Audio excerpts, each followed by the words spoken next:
We're starting over for the 2026 college football playoff format because nobody can seem to agree. Plus, June is the new recruiting month. We'll check in on schools from around the Big Ten there. And it's Nebraska's win total this time. It's a new episode of the Locked On Big Ten Squad.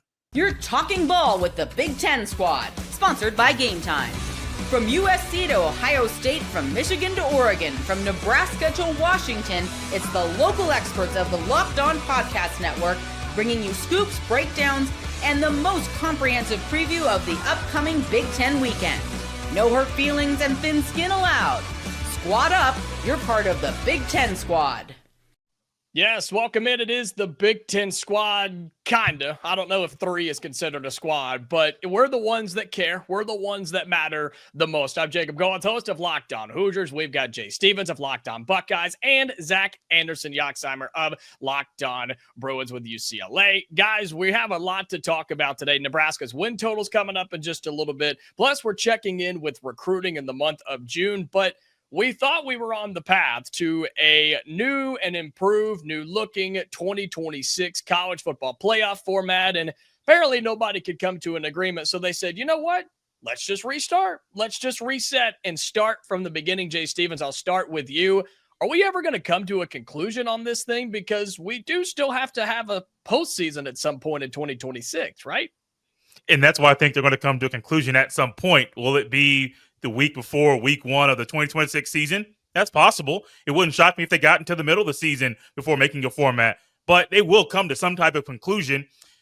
My only hope now is that when they go to start from scratch, they don't go to 16, they don't go to 14, they stick with 12 and then move that way, do straight seeding and just keep that thing rolling. Because I think straight seeding is a proper way to go. And I understand the pushback from the other conferences about, yeah, we don't like what you guys are proposing. We don't like the Big Ten's thing, or we don't like the SEC's thing. I love the pushback, and I love that people are comfortable standing up and saying, nah, this is stupid. We know we don't have a seat at the table to make a decision, but we can use our own mouths right now and speak very boldly to make sure that our voices are still heard, even if we don't have a seat at the table, to come to a conclusion about what the format should be.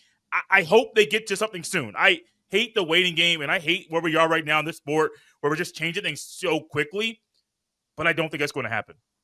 So you want a decision, but you're also in favor of not rushing to get the wrong decision and waiting it out for the right decision. Ultimately, we won't know until we get into it like we have this past year. But I kind of like that, Jay. Zach, what about you in terms of whether we should make a decision quickly and just kind of figure it out once we get in, or taking enough time and figuring out what's best for all? I mean, did we really think they were going to figure this out and do it correctly? If greed wasn't in play, if the Big Ten and the SEC weren't running the conversation, I mean, it was the NCAA. True. Now it's become the Big Ten, the SEC conversation. Why would they think 4 bids for the Big Ten, 4 bids for the SEC, that model in a 16-team playoff, would that work? I'd be okay with a 16-team playoff. I don't have any problems with a 12-team playoff. But the 5 bids and 11, I think that's better. I think if it's a straight seeding, it's better. There should not be auto bids other than just 1 per conference and earn your way in. It's the bigger conversation, which has been brought up, I think, by Brett Bielema. Play 9 conference games. Let's get some standard of scheduling. Now, say you have a Power 5, Power 4 team on the schedule, and they're bad. That's one thing. But we have such an imbalanced schedule across the country that we're not really comparing the same thing. And it's like, oh, this conference is better. It's like, really? Are they not? I think the playoff schedule could be 16 with the 5 and 11, but under no circumstances should conferences get 4 teams in. Because what if the Big Ten or the SEC is a down year? How do you divide the tiebreaker if there's 3 teams in 4th place? Right? Is the Big Ten championship game just going to be 2 4th place teams playing in a play-in game? Right? Well, what is this? I don't think that's the way. And will we get rid of championship games in conferences? Like, are those even relevant anymore? I don't really know. 16's okay. Of course, I've watched a lot of FCS football, so I think 24 teams is funny to watch. I'm not sure if it'll work at the FBS level. So I just wonder where that goes. What do you think, Jacob? Yeah, it's just, you bring up a lot of points about conference championship games going away and trying to have automatic bids, because if you let 4 of them in, the 5th one's going to be upset. It's the same thing we talked about on the whole, right, of going from 4 to 12, 16 or whatever. It's like, okay, the team left out still going to be upset. And there will be years, like you said, Zach, where the SEC maybe deserves 6 or 7 teams in, but maybe there's a year they only deserve 2. And I just find it fascinating that the Big Ten and the SEC both agreed on 4 automatic qualifiers for each other, 2 for the ACC and the Big 12, who, of course, raised, a lot of commotion about that and disagreement. And then what Brett McMurphy said, which is what we're basing this whole conversation off of, the SEC said, we actually slept on it, and we actually want the 5+11 model. We don't want guaranteed bids. It's confusing. And so my concern is, they're saying, okay, let's clean the slate. Let's go take a vacation. Let's come back and have this conversation again. What's going to change? What's going to change? And if every conference in the Power 4 and then all the Group of 5 just hold their ground and say, nope, we're not budging, sorry, then what do we do, guys? I genuinely don't know how this is all going to play out. This feels like siblings in like a big family where you're like, okay, you have chores. And then it's like that older siblings try to agree. All right, you guys get the terrible chores and we'll take the easy chore. And then one older sibling changes their minds. Actually, I want that chore because we'll be done quicker. And that's how they're kind of splitting out the bids per conference. Like, okay, we're in agreement, Big Ten, SEC. Then there'd be a Big Ten, SEC challenge. I'm not sure if you saw that potentially, if that's going to go down the road. But we just can't seem to agree. I don't know why we're flip-flopping, but for some reason the SEC changed their mind. I just wonder which way it's going to go. Yeah, and reminder for fans who are watching or listening, December 1 is the deadline for finalizing the 2026 college football playoff format. I don't know what happens if that doesn't happen by December 1. What are they going to do? But here's something that McMurphy said that I think is fascinating. It's the SEC who says they want more emphasis on the strength of schedule, but those within in this circle, they said, okay, that's fine, but it's still going to be a beauty contest, an opinion based on who gets in and who gets left out. Jay, your thoughts on it being more strength of schedule, funny enough, coming from the SEC. Yeah, you read my mind. Strength of schedule to me for the SEC. There are years that the SEC can't have an argument saying, yeah, our 8 games conference schedule is very, very tough, and it's tougher than any other conference's conference slate. I can get that. Once they take the FCS team off the schedule, then I'll buy into that for that conference. And I'm a lover of SEC football. Like, I'm not like a hater, but I just can't stand the fact that you would say that when you're comfortable playing a school that's not even at your same level. Even a bottom feeder FBS school would make a whole lot more sense than an FCS school that's not anywhere close to being competitive. They're not playing the FCS national champions. They're not going down south to play. You're playing teams you can beat by 50 before your biggest rivalry game, and that's been happening for a very long time. So I find it weird. I would love some way to unify the schedules across the country. I think all of us would agree with that. I don't think that would happen anytime soon.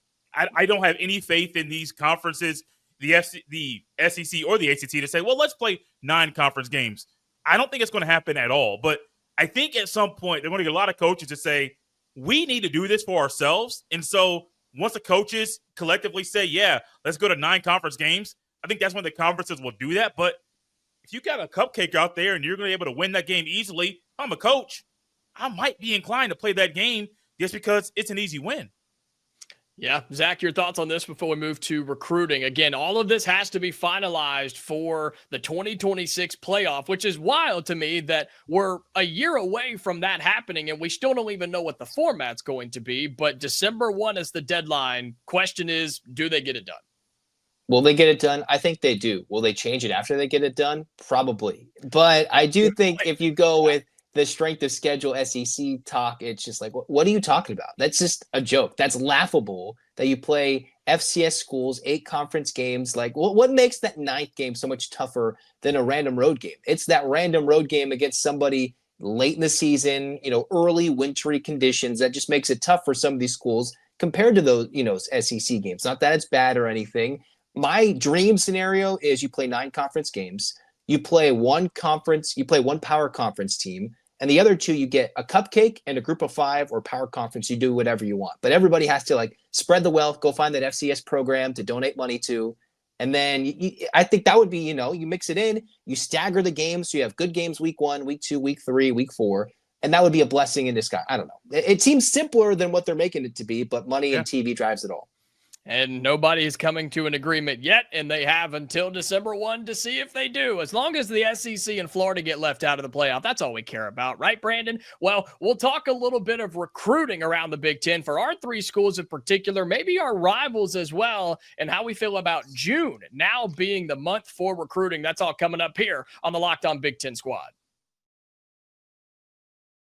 Today's episode of the Locked On Big Ten Squad is brought to you by Monarch Money. Do you ever check your bank account and wonder, man, where did all my money go? Between dining out, online shopping, and entertainment, it's easy to lose track. And that's where Monarch Money can come in. They're your personal CFO, giving you full visibility and control over your finances. Monarch Money isn't just a budgeting app. It's a complete financial command center. You can track all your accounts, your investments, and your spending in one place. So you stop just managing your money and you start building a little bit of wealth. And my comparison or my example I always use is if you have a spouse, if you have someone who you're trying to build a savings account with or manage your investments or just have a little money on the side, Monarch Money can help you control all of that. You put all in one place to go, Monarch Money, okay? All the arguments are gone. No more worrying about it. Monarch Money is the place for you. So take control of your finances right now with Monarch Money. Use the code LOCKEDONCollege at monarchmoney.com for 50% off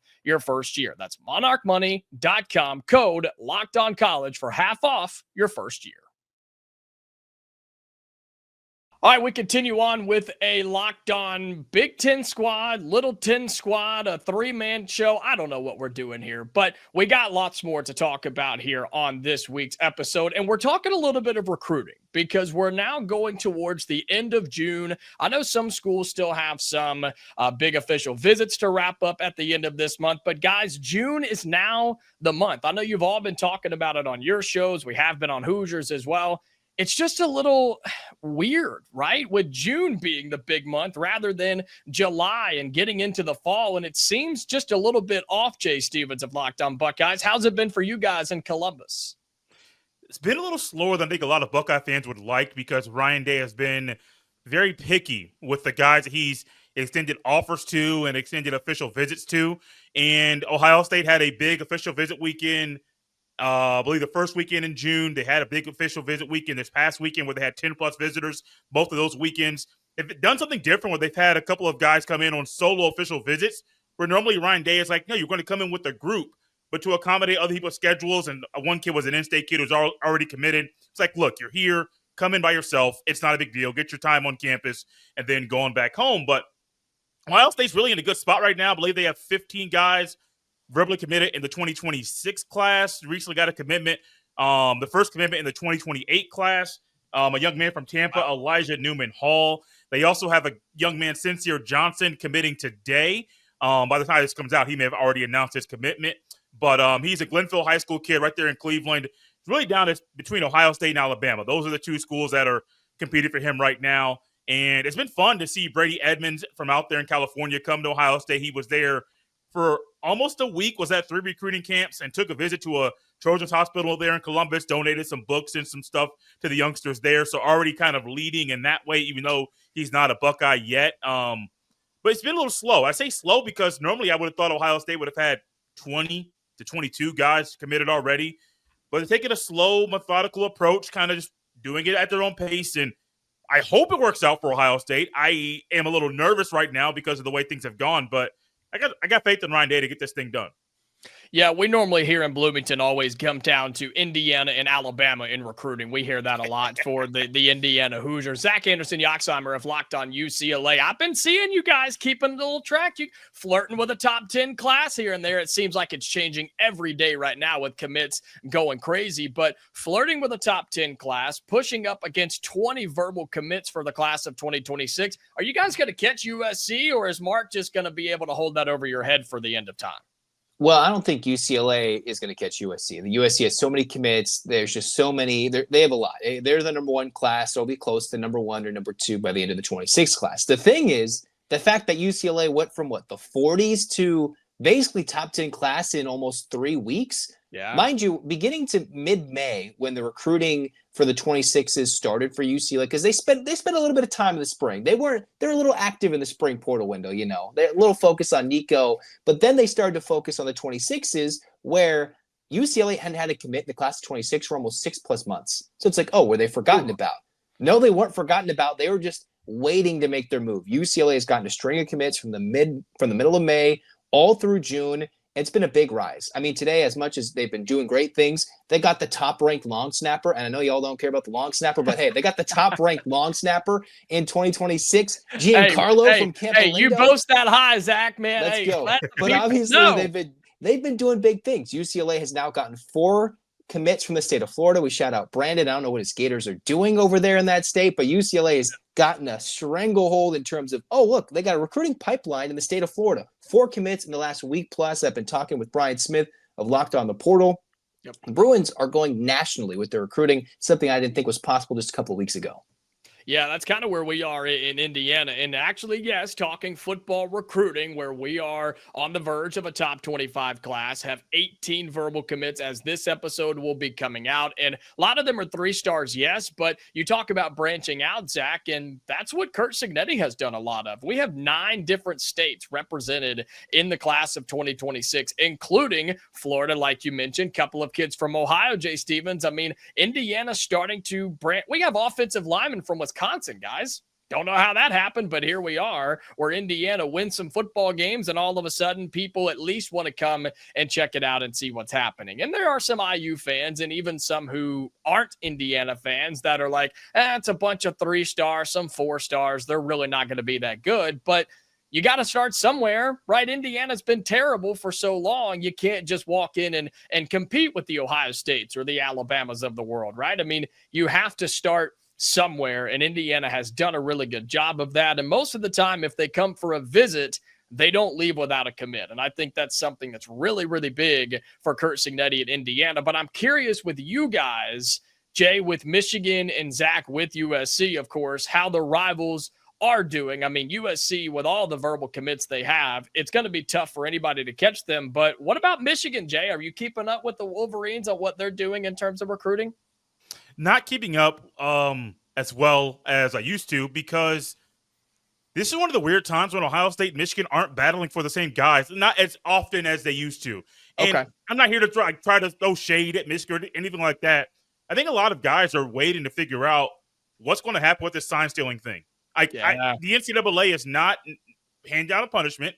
I'm sure Michigan's waiting for something to happen, and I do know that it's hurting their recruiting, in a little bit. Now, at the end of the day, do I think Michigan can have a top 10 recruiting class? Yes. I still think Ohio State will have a higher recruiting class, 1, 2, or 3, probably in somewhere in that nature. But I feel bad for these kids, man, because if I was a Michigan kid in any part of the state and I grew up all my entire life waiting to go to Michigan, but all of a sudden I'm waiting to find out if they have to lose scholarships or will they miss opportunities to play in the postseason or play in bowl games, I'd be nervous, because that's what I want to play in college football. I want to play in the playoff. I want to play in bowl games. I don't want to be in a team that's basically where Ohio State was in 2011 or 2012, where you're on probation. You can't really do the things you want to do. So I do know for a fact for Michigan, their recruiting has been going well at times, but I think it could be going better. But that sign stealing thing is still over their head, which that was a few years ago. Like, I don't even care about it like I used to, but the NCAA is just waiting and waiting and waiting to hand down the punishment, which I don't even know if that's going to happen before kickoff of the season, which is pretty bad. I mean, Michigan's ranked like 39th right now if you're looking at recruiting all of us in the country. All of us in this call are above Michigan in recruiting right now. I mean, that's crazy. It is. It is crazy. I didn't know they were that low. I thought they were like at least top 25. The one I'm looking at, they're like 39th. You can obviously look at different ones that might have them higher, but they're 39th. Oregon is 36th, but in the 26 model. But talk about kids being skeptical of going to place somewhere. Oregon? No, I'm just kidding. They have something good going on, but being skeptical of going. They also have money. They also got a lot of money out there too. They do have that, which, does rule the world, especially in college football recruiting. But being skeptical of playing somewhere, USC, I mean, they've got a ton of commits right now, guys, but we've had plenty of conversations here on the squad about what if Lincoln Riley's no longer the coach out there? What if they have a complete change? I mean, that recruiting class is just going to plummet. Kids aren't going to go there, and maybe they just walk across town and go to UCLA, huh, Zach? That would be nice. USC is pushing 30 commits in the class 26. That's absurd. They have a lot. They just beat UCLA in a commitment race for Talanoa Ely And that would have been a big battle for UCLA to win that. But for USC, they just add on to their commitments. If they do lose, it's funny, right? Lincoln Riley's ability to get all these kids to commit to USC, despite what we believe is him on a warming seat or a hot seat. I'm not sure where you guys are on, but if you're thinking of Big Ten coaches on the hot seat, Lincoln Riley's there. For him to get all the support, if they lose this year, if they don't succeed, do they keep them based off this class? Or do all these kids decommit, as you're mentioning, Jacob? I would think there's kids, a couple, not a whole class, but one or two that would reconsider and flip closer to Saturday. Does that mean they go to UCLA? They get more money, something similar in a better spot with a coach and with a longer leash? Maybe, but they lose. I'll reap the benefits. Change those colors. Blue and gold. We'll welcome you into UCLA. But it is a fascinating topic that USC's right there. Does that extend Lincoln Riley a year, even if that doesn't mean a good year in 25? We will see. And a team that we have yet to talk about on the show today, it's Nebraska. And we continue our series of win totals. 7.5 for Nebraska. We talk about that next here on the Big Ten Squad.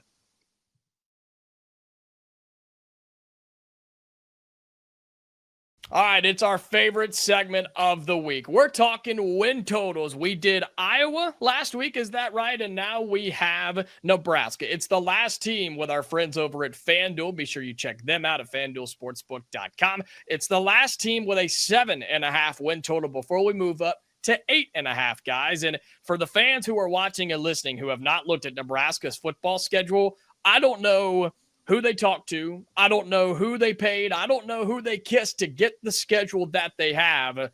But 4 true road games, guys. 4. That's it. And one of them is Minnesota.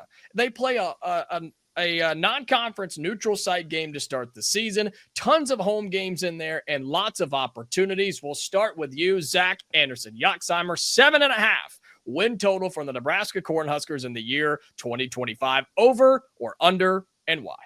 I wanted to be a punk and say under, but I just looked at the schedule. You mentioned how many home games they have. This is their starting schedule. It's Cincinnati, Akron, and Houston Christian. If you're not 3-0, I don't know what you're doing. Hosting Michigan should be a win. Think of Dylan Raiola, sophomore, Matt Rhule. This is one of those years where is he going to dominate? Is, coming into another year at Nebraska, they had so many struggles in one-score games. If they're not 3-1 or 4-0, heading into Michigan State for homecoming at home. Like, they get Michigan and Michigan State at home before going to Maryland. They could be mid-October before they even lose a game, and then they play Minnesota. They could start the season undefeated. They could be the Indiana, if you will, of starting the season unbeaten and easily be over before they have their first loss. That is my thought about this schedule. Is that what's going to happen? I'm not entirely sure, but this is a very, very manageable schedule for them not only to win, but maybe be in the playoff conversation come November before they probably start playing a lot tougher of a schedule. UCLA in there. But all seriousness, then they get Penn State on the road. You host in Iowa. You play USC and go to California with UCLA after that. That's when I think the schedule will be a little tougher. But they'll go over possibly before November. Dang, over 7.5 for Nebraska. Reminder, that game against Cincinnati in week 1 is on Thursday night. That is August 28th. That is at Arrowhead. So you would expect them to have the majority of the fans, but you never know. UC fans are kind of wild up there in Cincinnati. And so, they have Cincinnati. You mentioned it. Akron at home, Houston Christian at home, Michigan at home, Michigan State at home. 4 straight road games is crazy. Home games. Yeah, I mean, it's ridiculous. Then at Maryland, at Minnesota, home for Northwestern, home for USC, at UCLA, at Penn State. Of course, that's difficult. And then home versus Iowa. I mean, Jay Stevens of Locked On Buckeyes, all they got to do is win 1 or 2 road games and take care of business at home, and they may be an 8 or 9 win team this year. Yeah, I'm thinking that they're going to be 8 or 9 wins easily, going with the over 7.5 wins. It's weird because when I think about Nebraska, I still think they're in that period where you think they have the talent, but is this the year they put it all together? And I want to lean towards yes. And I'll lean towards yes, they do it. But even if they don't put it all together, they're going to get 8 wins just walking through the door, just walking through the gate to get to the field. I don't understand how that schedule got so easy. I truly have no idea. And I get, like, you have 18 teams in the conference. It's hard to put a schedule together. You want to make it as even as possible, and maybe you want to try to put teams together that are even. But Nebraska's had the talent over the past couple of years. Even in the Scott Frost era, they had the talent. They just didn't play 4 full quarters of football. 8-9 wins should be easy for them. The only one that I'd say is a definite loss is at Penn State. I got 3 toss-up games for them. And they have a bye before the Penn State game, too. Correct. Yes, you do. Yep. The only really true toss-up games I got 3: Michigan, Michigan State, and USC. Everything else to me is an easy win. It's weird. I assumed, probably like Zach and maybe you, Jacob, that this would be an easy under. But then before the show, I'm putting my notes together, and I'm like, wow, I have to go over with Nebraska, and I didn't want to do that because I'm still maybe a little salty that Dylan Raiola kind of hung Ohio State out. Hey, I want to play for you. No, I'm going to stay with my uncle here at Nebraska, where you probably should have committed all along. I think he committed to Georgia and then decommitted, then to Ohio State, decommitted, and then went to Nebraska. And I'm thinking, stay with your family. It makes a whole lot of sense. Don't play with people like this because they want to come back to hurt you when you're on the field. I love old school hatred and having grudges when picking over and unders for teams. I absolutely love it. You mentioned that there is a bye week before the road game at Penn State. I believe there's also a bye week in between the Michigan and Michigan State game where they play Michigan September 20th, bye week, then the home game against Michigan State. I mean, this is wild to me, guys. I mean, it's unbelievable. But yeah, I don't believe in Nebraska as a team, but I believe in their schedule. They'll beat Cincinnati. That's the perfect way to say it, Jacob. We're not sure. We don't want to do it, but if we go under, that's a bolder take. What's bolder, saying they're under or that they'll be playoff contenders in November, just off the schedule? Ooh. I mean, or playoff contenders heading into like the bye week before Penn State. Like they should realistically be in the contention. And then we'll find out if they're real by the end of the season. Look at it by November. By November, which is when you really start to have those playoff conversations. We have a couple of rankings out by then, and you've only got a few games left. I mean, you said it, Zach. They absolutely could be undefeated. Maybe one loss if they split Michigan and Michigan State. They're hosting USC Saturday, November 1st. With a chance to just build their playoff reputation and build the hype around Nebraska. I mean, my God, man, I'm going over. I don't like it, but they're going to beat Cincinnati, Akron, Houston Christian. I'll say they split between Michigan and Michigan State. I think they clean sweep Maryland and Minnesota on the road. They'll obviously get Northwestern. I think they beat USC. UCLA on the road is tough, but they don't have to travel as far as some other teams do in the Big Ten. They're not going to Happy Valley and getting a win. And then who knows what the heck's going to happen between Nebraska and Iowa in late November. But even with the toss-up games and you lose them all, they still go over 7.5. And so shout out to Nebraska and their fans, man. They're going to have a lot of fun. And the schedule might be the weakest we've seen so far in our win totals, but they are the last team with 7.5, according to our friends at FanDuel. Next week, guys, we start talking 8.5 win totals, including Indiana, who has an 8.5 win total. So we get to talk about that. Maybe that is next week, and maybe we have a few more folks of the squad. But gentlemen, I appreciate you both showing up. A 3-man squad with Zach Anderson, Yoxheimer of Locked On UCLA, Jay Stevens of Locked On Buckeyes. I'm Jacob Goins of Locked On Hoosiers. Until next time, stay safe, and we'll talk to you later.